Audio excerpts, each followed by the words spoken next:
അവിടെന്ന് ചോദിച്ചു, ആയിഷ, ജിബ്രീൽ വരുമെന്ന് നീ ഉറപ്പിച്ചു പറയാനുള്ള കാരണം എന്താ?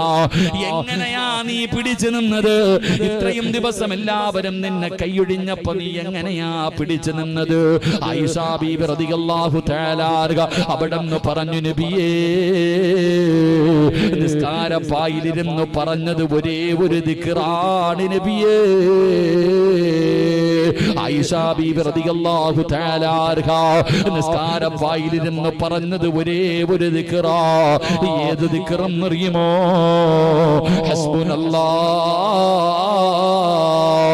ഹസ്ബുനല്ലാഹു നിഅമൽ വകീൽ നിഅമൽ മൗലാ വ നിഅമൻ നസീർ. ആയിഷ ബീബി റളിയല്ലാഹു തആല തന്റെ ജീവിതത്തിലെ ഏറ്റവും പ്രയാസമുണ്ടായ സമയത്ത് ഏറ്റവും